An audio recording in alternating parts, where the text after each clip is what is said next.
Hey everyone, Felix from Nintendo Life here, and today we're here to look at 10 exciting games coming to the Switch in the month of June 2024. Now we do also have a Direct coming, plus Summer Game Fest, so there might be some more additions to this list as the month progresses, but I'm not sure, so I can't predict the future. We'll just have to go with the list as it looks now. So without further ado, let's just jump right into the games. Starting off the list, we have Star Wars Hunters coming out June 4th. Now, this is a game that was revealed a whole long time ago, and then we didn't really hear anything about it. But now, it is coming. Personally, I'm not the biggest fan of shooter games, so I probably won't be picking this up. But if you're on the fence yourself, this is a free-to-play game, so you really have nothing to lose if it just intrigues you a tiny little bit. Really fascinating that this big Star Wars, almost Overwatch-type game is only coming to mobile phones and Switch. Now, PlayStation, Xbox, PC, we'll see how it is, but for now, I'll take it. And next up, we have a new Smurfs game, and funnily enough, there's a lot of Smurfs games on Switch, and this new one is the Smurfs Village Party coming out the 6th of June, and this is a party game. Now, I know a lot of people may just brush this game off, but personally, I just really like playing a lot of mini games with your friends. There's few things that beat it, for me at least. It reminds me a bit of a game called Buzz Junior Jungle Party, which was on the PlayStation 2. I played it loads growing up, and this just gave me that feeling, so that's why I thought it was pretty exciting. There's also some overworld exploration, some resource management.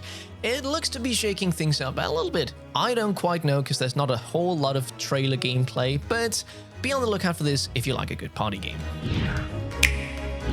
Then we have a collection of some old classics. It's Rocket Knight Adventures Re-Sparked, coming out the 11th of June.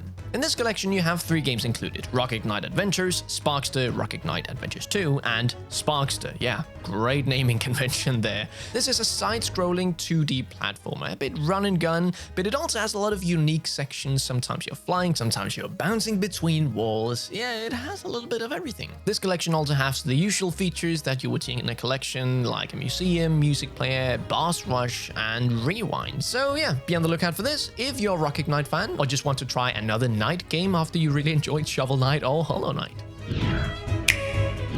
And next up, coming 3 days later, it's Monster Hunter Stories, coming June 14th.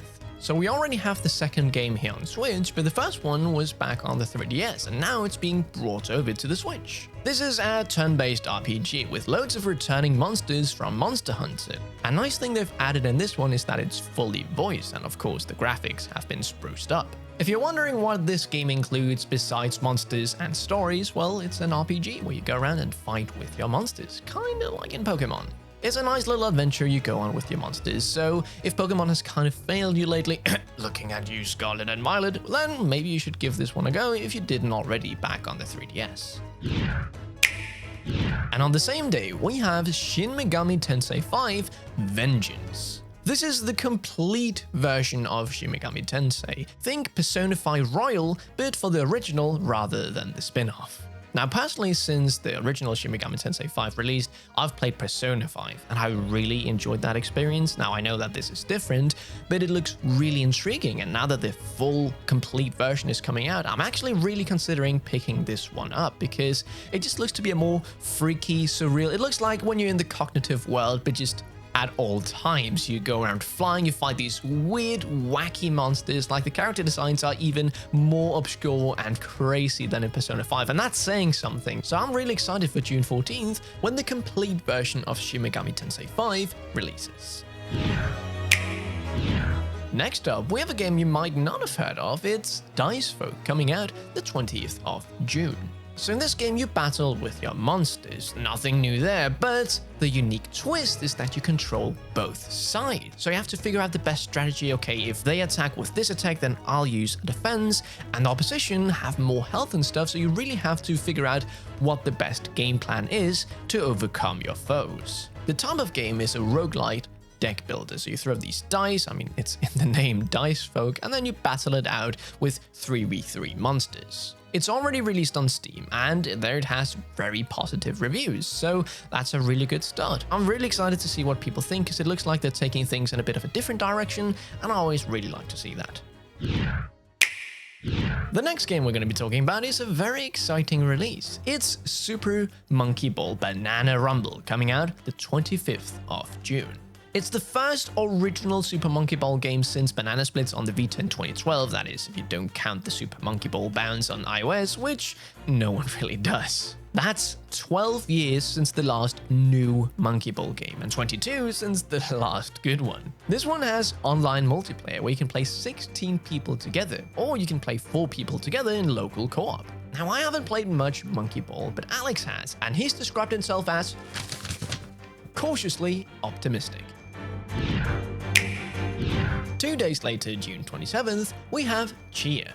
It's an open-world adventure where you're trying to find your dad. You go swimming, you go paragliding, you turn into all these different kinds of animals, you play your ukulele, there's a lot of stuff to do. This game, just like Dice Folk, has already released on Steam, and there it has very positive reviews as well, so that's really good.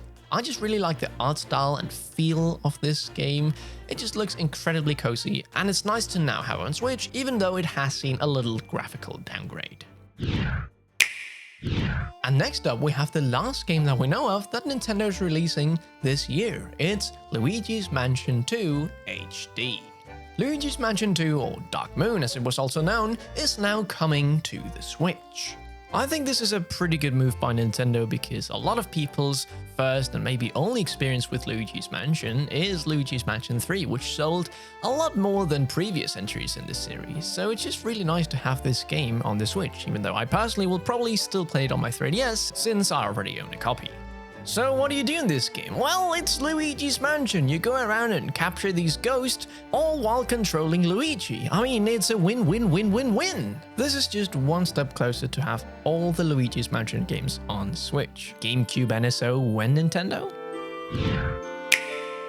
And lastly, we have Spy X Anya Operation Memories, coming out the 28th of June. This is just such a cozy looking game. In your weekdays, you go to class, in the weekends, you go spend time with your family, you go to the beach, you go to the museum, all while you're trying to create the ultimate photo diary. If you know Spy X Family, you probably already know about this game and you're gonna pick it up, but if you don't, personally, I just really like the look of it. It might not be hardcore platforming, bang bang, shoot shoot, but it just has the vibes for me. It reminds me a bit of Shin-Chan, Me and the Professor on Summer Vacation. You know, that sense that you're just a kid going around doing whatever you want to do. Now, I might not be picking this one up immediately, but if I need something cozy just to sit down and relax and just have a good time, this game is pretty high on the list. And there you have it. Those were 10 exciting games coming to the Switch in the month of June. Are you picking any of these games up, or are you waiting for that Direct Summer Game Fest special reveal? I mean, again, I don't know if there's going to be anything exciting, but one can hope. Anyway, if you enjoyed this video, don't forget to check out our website, nintendolife.com, for all sorts of Nintendo-related content, and also be sure to give that subscribe button a little click. Alright then, that was everything from me. Stay safe, play some video games here in June, and we'll see you in the next one. Felix from Nintendo Life, out.